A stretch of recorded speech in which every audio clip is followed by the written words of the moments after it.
मराठी मनोरंजन विश्वातील एक सोज्वळ, प्रतिभावान आणि प्रेक्षकांच्या मनात कायमचं घर करणाऱ्या अभिनेत्री म्हणजे निवेदिता जोशी सराफ.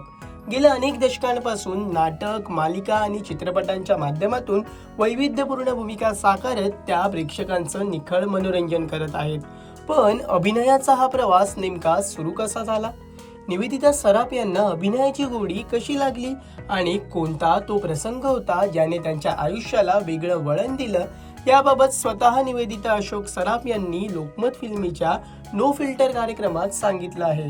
चला तर मग जाणून घेऊयात ही खास गोष्ट. किती 70च्या आसपास मी सुरुवात केली. तेव्हा 70च्या वेळेला माझी आई नोकरी करत होती ऑल इंडिया रेडिओवर. माझ्या जन्माच्या पासूनच इन नव्हे. आणि गंमत जम्मतमध्ये ती करायची आणि तिचं खूप फेमस होतं वनिता मंडळ, ताई आणि माई. मग त्या काळातल्या तुझी आई वगैरे ज्यांनी त्यांना ते खूप जवळचं होतं. त्यात पुन्हा प्रपंच नावाचे एक नभोनाट्य असायचं, ज्या काही रोजच्या हेडलाईन्स आहेत वगैरे त्याच्यावरती भाष्य केलेलं असायचं. त्याच्यामध्ये बाळ कुर्तडकर, नीलम प्रभू, माझी आई आणि प्रभाकर जोशी असे त्या चौघांचा तो संवाद नेहमी असायचा. आणि रेडिओ हेच तेव्हाचं प्रभावी माध्यम होतं. तर तेव्हा कसं रेकॉर्डिंग पण त्यांना करावं लागायचं, त्याचं जे स्क्रिप्टिंग असेल ते पण तेच लिहायचे.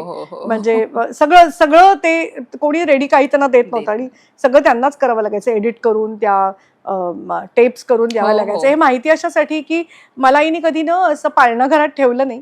आता मे महिन्याची सुट्टी झाल्यावरती ठेवणार कुठे? बऱ्याचदा मावशीकडे असायचे वडाळ्याला, माझ्या अक्का मावशीकडे, किंवा माझी मोठी बहीण असते की आम्ही एकत्र असायचो. पण मिनलचं काही असेल समजा, तिचं शाळेचं काही असेल किंवा ती कुठे गेली असेल की आई बरोबर टॅग अलंग करायचं रेडिओ स्टेशनला. मग आईच्या ऑफिसला जायचं आणि मग तिथे कसं आईचं जर लाईव्ह असेल काही तर मग आई कोणाच्या तरी स्टुडिओमध्ये मला बसवायची ऐकत. तर सर्वात जास्त मी बसले ते श्रीनिवास खळेंच्या स्टुडिओमध्ये. म्हणजे त्यांचं नाव घ्यायला पण असं वाटतं, कारण ते असे रेकॉर्डिंग करायचं. तेव्हा ना आपली आवड नावाचा एक खूप अप्रतिम रात्रीचा प्रोग्राम रेडिओवरती व्हायचा, ज्यातली गाणी श्रीनिवास खळेंनी स्वरबद्ध केलेली असायची.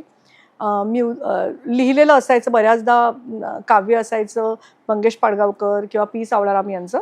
ते कॉन्ट्रॅक्च्युअल लोक होते ऑल इंडिया रेडिओसाठी. आणखीन श्रीनिवास खळ्यांचं म्युझिक असायचं त्याला. बरीचशी गाणी आणि त्याचं निवेदन कमलिनी विजयकर करायच्या, ज्यांचा आवाजासाठी लोक शोधत यायचे. कमलिनी मावशी म्हणायचे त्यांना मी. कमलिनी विजयकरांचा अप्रतिम आवाज होता आणि आपली आवड त्याचं सिग्नेचर ट्यून पण अजून सुद्धा कधी कधी लोक लावतात. इतकं ते लोकांच्या कानात भिनलेली गोष्ट होती ती. म्हणजे मला असं वाटतं जितकं बिनाका गीतमाला आणि आमिर सयानीचा आवाज फेमस होता, तसं मला वाटतं महाराष्ट्रीयन लोकांसाठी आपली आवड आणि कमलिनी विजयकरांचा आवाज फेमस होता. सो बरीचशी गाणी ही ऑल इंडिया रेडिओसाठी आधी रेकॉर्ड झाले आणि मग HMVच्या रेकॉर्ड्स निघाल्या. तर आता मला माहिती आहे त्या वयात कितीतरी त्या काही गाण्यांची मी कदाचित साक्षीदार असेल, आय डोंट नो. पण असं बऱ्याचदा आई बरोबर मग ऑफिसला जायचं तर आपोआप ते कानांवरती संस्कार होत गेले. साहित्याचे म्हण, वाचनाचे म्हण, काव्याचे म्हण, गाण्याचे. माझं खूप मोठं दुःख आहे की मला सूर नाहीये, पण कान आहे, म्हणजे लहानपणापासून ऐकलेलं असल्यामुळे. किंवा आता आईच्या नाटकाला जायचं बरोबर. मग असं पिठात छोटी असताना बसून मला आठवतंय आईचं मी बघितलेलं नाटक म्हणजे एक तर नटसम्राट, बरेच प्रयोग बघितले. त्याच्यामध्ये आई नलूचं पण काम करायची आणि ते जे बॉस आणि बॉसची बायको त्यांना भेटायला येतात ते पण काम करायची. मग मला अजून आठवते आईचं बघितलेलं तुझं पाशीमध्ये. आईनी तेव्हा गीता केली होती आणि शशिकांत निघते तेव्हा श्याम होते, ते बघितलेलं आठवतंय. किंवा माझ्या वडिलांचे खूप जवळचे मित्र, माझे वडील पण ऍक्टर्स होते, गजन जोशी. खूप मोठे कलाकार होते ते पण. अरे बापरे, ते खूपच हँडसम होते. त्यांचं रूप 50% पण नाही मिळालं. असंही म्हणतात की वयाच्या 40शीतही ते 20च्या तरुणाचं साकारायचं कळायचं नाही. म्हणजे ते 40 वर्षाचे होते तेव्हा आश्चर्य नंबर 10 नावाच्या नाटकात त्यांनी 20 वर्षाच्या मुलाचं काम केलं होतं. आश्लताबाईंच्या मुलाचं, म्हणजे बघा, आश्लता बाबगावकरांच्या आणि मामा तोरणमालांच्या. सो त्यांचे अगदी जवळचे मित्र, ज्यांनी माझं नाव निवेदिता हे ठेवले, ते म्हणजे बबन प्रभू. सो बबन काकाची नाटकं मला अजून, ते पळापळा कोण पुढे पळतो, दिनूच्या सासूबाई, राधाबाई, ती सगळी नाटकं, झोपी गेलेल्या जागा, अशी पिठात बसून बघितलेली आठवत आहे. वा वा. सो म्हणजे प्रवासच तिकडे झाला. तर आई रेडिओवरती करायची तेव्हा नभोनाट्य व्हायची. तर एक वैरी नावाची पुभा भाव्यांची कादंबरी होती.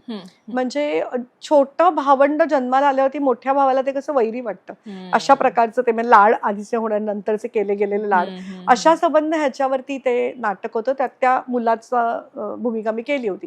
तर त्या काळात कसे करायचे असे माईक असायचं आणि सगळे सभोवती उभं बसायचे किंवा उभं राहून. तर त्यात वडिलांचं काम केलं होतं कमलाकर सारंगाने तेव्हा त्याच्यामध्ये. आणि आईच्या कडेवर उभं राहून ते पहिले डायलॉग्स मी बोलले असेल आणि ते खूप फेमस झालं होतं नभोनाट्य. त्यानंतर अजून एक मी नभोनाट्य केलं होतं अनिलचा देव म्हणून, की एक छोटा मुलगा देवाला शोधायला निघतो आणि त्याची ती अशी जर्नी दाखवली होती त्याच्यामध्ये. आणि ते नभोनाट्य पण खूप गाजलं होतं. आई वडिलांची पण नाटकं सतत बघितली असल्यामुळे नंतर पुढे माझी मोठी बहीण आधी अभिनेत्री होती आणि नंतर तिचं प्रोफेशन बदलती. ती एज्युकेशन या फील्डमध्ये गेली. तिने कौटिल्य अर्थशास्त्र डॉक्टरेट पण केली. शी इज डॉक्टर मिनल परांजपे.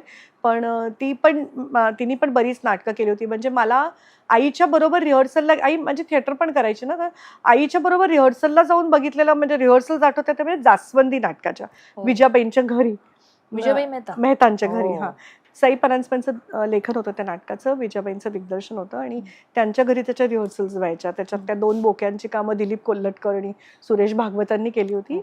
विक्रम गोखले त्याच्यामध्ये होते आणि त्या नाटकाच्या रिहर्सलला गेल्याचं मला आठवते. किंवा रोहिणी हट्टंगडी, तेव्हाच्या रोहिणी ओक हिचं पहिलं नाटक कस्तुरी मृग नावाचं नाटक होतं. त्याच्यामध्ये ती आणि डॉक्टर श्रीराम लागू माझी आई काम करायची आणि मोहन गोखले होता त्याच्यामध्ये. तर त्याच्या पण रिहर्सल्स आईच्या जाऊन बघितलेल्या आठवत आहेत.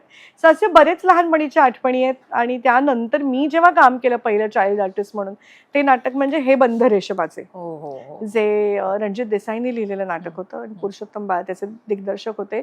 आणि त्याच सुमारास मी अजून एक नाटक केलं बालकलाकार म्हणून, ते म्हणजे अमृतवेल.